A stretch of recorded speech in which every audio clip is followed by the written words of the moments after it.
I'm Shotaro, and today I want to share my secret to mastering the spinning back sidekick. Alright, so this is one of my original drills, and it's worked pretty well. I've shared it with a couple people, and they get hang of this technique real quickly after doing these drills a little bit. So spinning back sidekicks is one of Taekwondo's signature moves. You're going from here. That technique.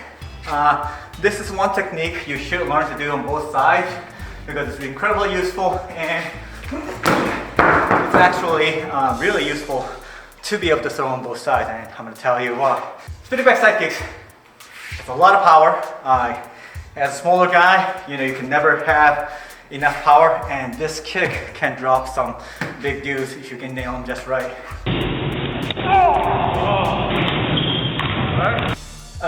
This one has other really good properties that some of the other kicks don't have. One is, despite being a turning spinning technique, it's relatively safe to execute without the risk of falling over and whatnot. So if you know, like spinning heel kick, right, this one, that one's a little trickier to execute, especially against bigger guys, because if they step just a little bit, you're gonna make contact here and you're gonna fall over real quick. But with the spin back sidekick, if you chamber it properly, even if somebody moves in, you can still push off and maintain the distance.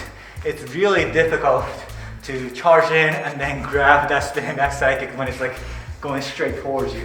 So it's relatively safe from being caught or losing balance and falling over. Two, you can use it as a counter technique, or you can use it as a part of a combo. With the other spinning techniques like spinning heel kick and whatnot, again, if your opponent just stops, charges in, you could lose balance, and a lot of times it could be awkward to move forward with the spinning technique that make a big circle. If you think about a lot of UFC fights and stuff where people throw a spinning heel kick, most of the time when they use it as part of the combo, they don't connect that. And the part of that is because it's really tricky to move forward and cover a long distance with this like large spinning movement. Spinning back sidekick though, you can connect it much easier, partially because it turns, but it's a straightforward movement. And you can get good effects from middle range attack. That means you can reach much farther than you would with the primarily high kick like spinning heel kick. And it can work pretty well either in super short range or in a really long range. So even if you're like this close, you can still get decent power in this technique. Or if you're going from like long range, you can still cover that range and still make it count. So that works much better as a follow-up. And it also works pretty well as a counterattack too, because you don't have to have your opponent in a very specific range. With a spinning heel kick, you really want their head to be where your foot or your heel is going to be. With this technique, your opponent's anywhere between there and here, it'll work. And yeah, especially if you turn roundhouse, you miss or something, you're kind of just ready to go, could potentially prevent your opponent from closing in the gap after you miss the roundhouse and then taking you out.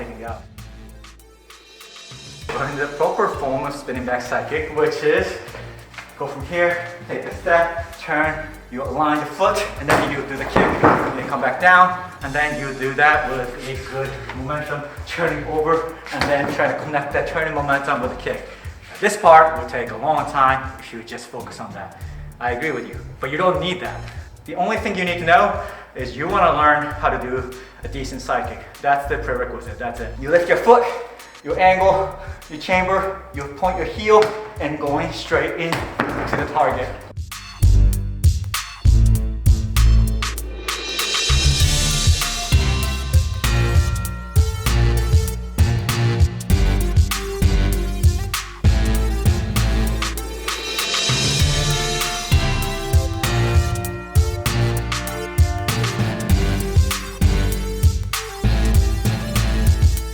What you need is this one simple drill, which is you have your target, you look the opposite side, and then you just look over your shoulder.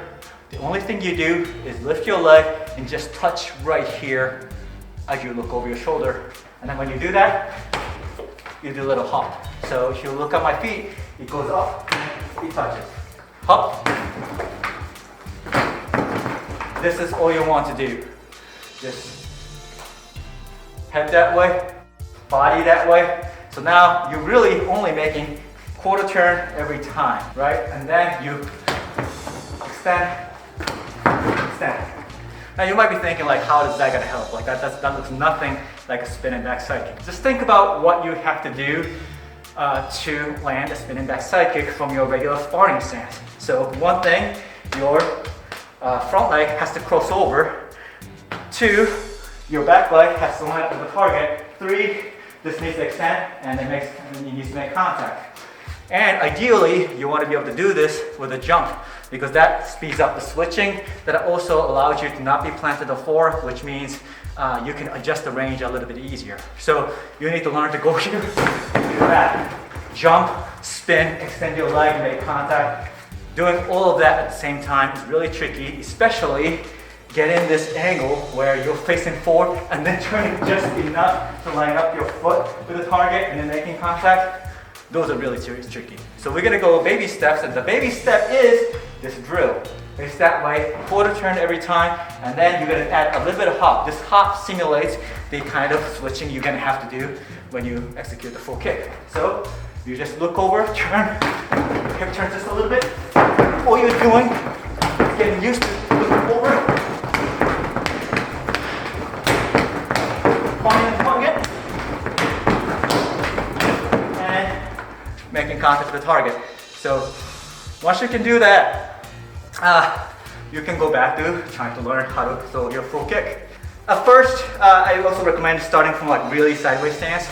Once you can do from sideways stance, it doesn't take long until you can go from your regular square stance, even if you like to stand square. But for now, going from here. Now you just hop just like before, and now it's the exact same movement, except that instead of quarter turn going from here, you just add additional quarter turn, and now this has to come this way. But you should be able to feel that this becomes a lot easier to execute. If you want to have this technique perfect, then yes, you also need to work on just the quality of your regular side kick, for example.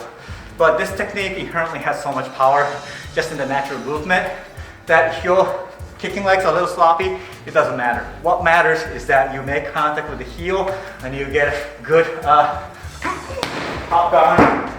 Then you get plenty of power, even if it's sloppy, even if it's a little bit messy. So yeah, you can get your spinning back side kick up to a usable quality just by working on this silly looking drill. So I hope this was useful. Keep watching my other videos. I'll be trying to share some more of these drills and techniques and whatnot. So I hope you liked it. See you next time.